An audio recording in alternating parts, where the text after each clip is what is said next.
Hello guys, welcome back, and today I'm going to be comparing my NHL award predictions to the final candidates. Now, with 1 week left in the NHL season, did my predictions from before the season actually hold up, or are they completely wrong? Watch till the end to find out. Now, before the NHL season started, I made prediction videos on every single NHL trophy, predicting contenders and the winners of the trophy at the end of the season. I predicted the winners of the Selke, the Norris trophy, the Calder, the Rocket Richard, the Norris trophy, the Vezina, and of course the Hart trophy. I made predictions on all of those trophies. Some turned out decent, and some turned out really, really bad. Now, we're first going to go over my predictions for the Art Ross Trophy, the trophy that's awarded to the player who gets the most points at the end of the season. And when it came to my predictions, I had Vladimir Tarasenko number 3, Austin Matthews number 2, and Connor McDavid number 1. Now, some of those are not too out of the ordinary. When it came to Vladimir Tarasenko, I thought he was going to have a super big rebound season. Austin Matthews, I thought was going to stay 100% healthy, and obviously he didn't. Now, having Connor McDavid number 1 was by no means really a hot take pick. He was looked at as a guy that was going to win the Art Ross almost 100%. Now, some guy named Nikita Kucherov had some different plans, obviously, but it was still a pretty good pick at the time, and still right now, he does have a chance at getting the Art Ross. Now, with Austin Matthews, again, he hasn't been 100% healthy this season once again. We haven't seen him really have too much of a healthy season in his career. I think next year he will be up there in the Art Ross contention just because he will be healthy, hopefully, for most of the season. When it came to Vladimir Tarasenko, he had a horrific start. Same thing going with the St. Louis Blues, but in the last few months, he's really turned on and really looked like one of the better players that I predicted him to be. So the prediction is still looking pretty bad, especially with Tarasenko, but not as bad as it used to be. Now, when it came to my top 3 dark horse picks, at number 3 I had Brayden Schenn. Not looking too good right now. He kind of started off slow as well with the St. Louis Blues. At number 2 I had Sebastian Aho. He has been fantastic this season, so I do approve of that pick. At number 1, for my number 1 dark horse, I had David Pastrnak. He hasn't been able to stay too healthy so far this season. I think if he did, he would be one of the top scorers in the league, but not quite there. But hopefully next year, because I love me some David Pastrnak. Now, when it came to my Vezina Trophy voting, it was really not good. Now, I had 1 out of the 3 that, hey, was a pretty solid prediction, but the other 2 did really not work out too well. Now, at number 3, I had Antti Raanta. At number 2, I had Andrei Vasilevskiy. And at number 1, my Vezina winner, at least what I thought was going to be the Vezina winner, was Martin Jones of the San Jose Sharks.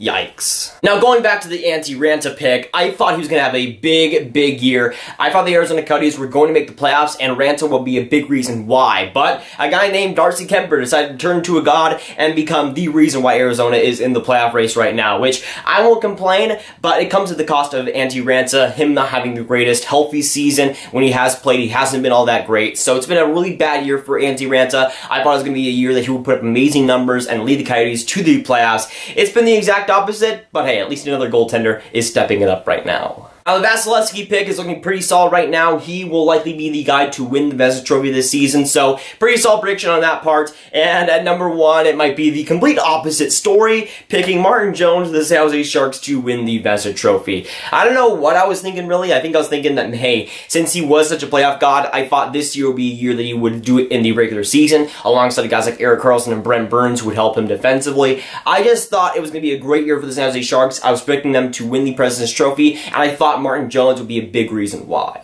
Now, I'm not saying it was a good prediction by any means, but I do have some reasons for it. But in the end, they were inconsistent, and Martin Jones especially was inconsistent. Now, when it comes to my dark horses, I had number 3, Cam Talbot, number 2, Braden Holtby, and number 1, Jake Allen. And the same thing goes for my dark horses. I had 1 pretty decent pick. Holtby has been pretty solid this season, but Cam Talbot and Jake Allen. Again, a lot of yikes there. Now, moving on to my Rocket Richard Trophy voting, this one being a little bit better than the Vezina Trophy voting, but that's not saying too much. Now, at number 3, I had Vladimir Tarasenko. At number 2, I had Alex Ovechkin. And at number 1, I had Patrik Laine. And the Alex Ovechkin one is almost spot on. He's done very well so far this season, but Tarasenko, while he has done well recently, and Patrik Laine, again, big yikes there. Now, when it came to Vladimir Tarasenko at number 3, I thought he was going to have a big year offensively with the St. Louis Blues. I love the Ryan O'Reilly acquisition for them. I thought he was going to be a great guy on that offense to play with Tarasenko. I felt like Tarasenko was going to shoot a lot more than he did in years past and actually score a lot more goals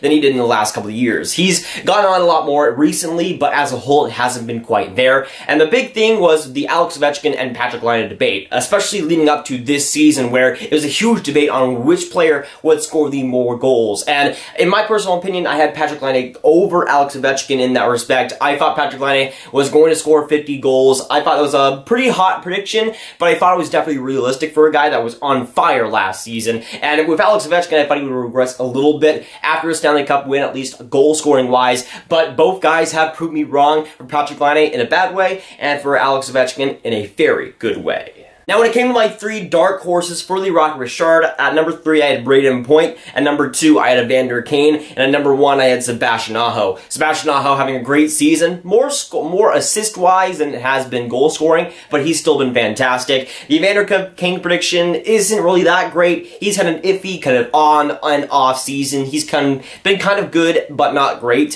When it came to Braden Point, that was a very good prediction as well. He's had a brilliant season. Again, more assist-wise than goal-wise, but still amazing in his own right. And the dark horses are probably better predictions than the top 3 I actually had. Now, moving on to my Norris Trophy voting. This one was a little bit better than my Vezina and my Rocket Richard Trophy voting, thank goodness, but it was still not that great. Now, when it came to my top 3, I had Seth Jones at number 3, I had Victor Hedman at number 2, and I had Erik Karlsson going number 1, and at that time, him still being on the Ottawa Senators. Now, when it comes to having Seth Jones number 3, I think that is pretty realistic. I see him going in the top 10 in voting, if not top 5, so I do like that prediction. At number 2, I had Victor Hedman. I think that is a pretty realistic spot for him. I think he'll be at least in the top 3 just because of how well he's done and how well Tampa's done this season. At number 1, I had Erik Karlsson while he was on the Ottawa Senators. This was before he was traded to the San Jose Sharks, of course. He had that rough start, then got really good, and then got injured. So it's been an inconsistent year for him, a pretty bad year in general with the San Jose Sharks. I predicted him to have an amazing season offensively, and I still think at his peak, he is the best defenseman in the NHL, but this season, it hasn't quite been that way. Now, for my dark horse picks for the Norris Trophy, at number 3, I had Colton Parayko. At number 2, I had the guy on the back of this jersey. At number 1, for my number 1 dark horse pick, I had Ivan Provorov of the Philadelphia Flyers. He's had a pretty weird season. He's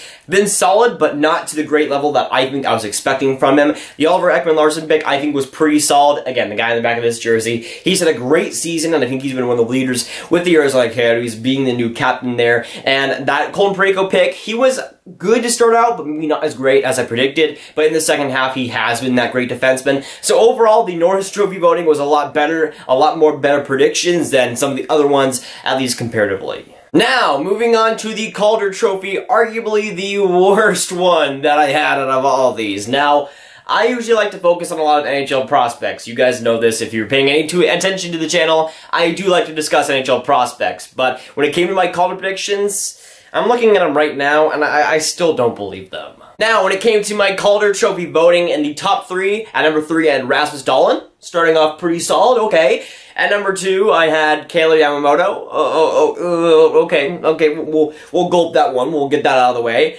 At number 1, my Calder Trophy winner, I had Casey Mittelstadt. Now, when it came to my Rasmus Dahlin pick, it was a pretty solid one. He'll likely go in that 3 to 4 area, I feel, especially when it comes to the Calder voting. So that one was pretty solid. But that was the only solid pick I had. At number 2, I have Kayla Yamamoto. He started off the year, I think, with the NHL team, with the Edmonton Oilers. I thought he looked fantastic. Wasn't able to get the puck in and wasn't able to have too much puck luck, which is unfortunate. He's been with the Bakersfield Condors, playing pretty well right now. So I feel like he will be a fantastic NHL player if the Edmonton Oilers don't screw him up, which is a big if. But the weird pick and the bad pick, obviously, number 1, I had Casey Mittelstadt. And I had my reasons. I loved what he had to play, and I loved what he had to offer in the World Juniors in the previous year. From what I saw in the NCAA, I was a big fan of him, how he was able to get scoring chances, and his shot was electric. His overall playing ability, I thought, was going to translate very well into the NHL, and would create a very good year 1 for the Buffalo Sabres and for Casey Mittelstadt.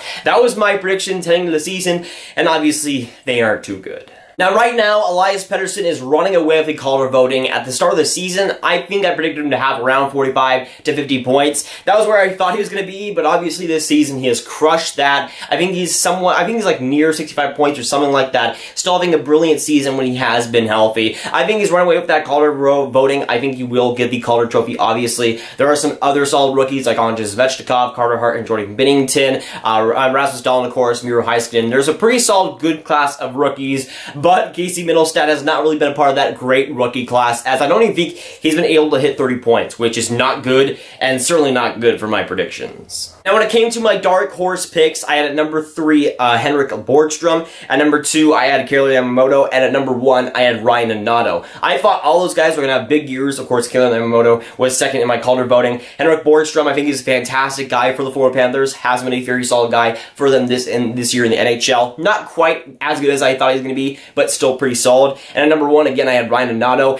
He wasn't given too much of a chance, I think, with Boston this season. He was traded to Minnesota and fulfilled all of his potential that I thought he had as a prospect. He was looking amazing. It's kind of been a little bit slower in the last couple of weeks, but has still been fantastic since the trade deadline. He's starting to look finally very, very good, just like I predicted a year ago. Now, when it came to my trophy predictions, the Art Ross was pretty average. The Vezina trophy voting, I don't even want to mention. The Rocket Richard trophy voting was pretty bad. The Norris trophy was maybe the most spot-on one that I had out of all of them. And the Calder trophy voting, I don't even want to mention. It was really that bad. And of course, you guys know this already, I make a ton of predictions on this channel, on YouTube. It just happens. Sometimes I'm going to get stuff right, which is pretty unlikely, and then sometimes I'm going to get stuff very, very wrong, just like I did this year, especially with the NHL awards. And for Casey Mittelstadt's very disappointing season, you can blame that on me. I'll take the blame completely. But of course, with this video, I want to hear your guys' thoughts down in the comments down below. So let me know what you think about my NHL award predictions. Also, let me know what your NHL predictions were for all these trophies down below. Let me know if you were right or if you were wrong. But if you guys want some more Grav videos just like this one, you can click on this card right here to watch my video about the NHL playoff race and which teams I predict to make it in. But that is good for today, guys. If you guys did enjoy, make sure you like, subscribe, and hit that notification bell if you haven't already. Again, comment down below your thoughts on my NHL predictions and what your predictions were to start out this season. And I'll see you guys in the next video or stream. Goodbye.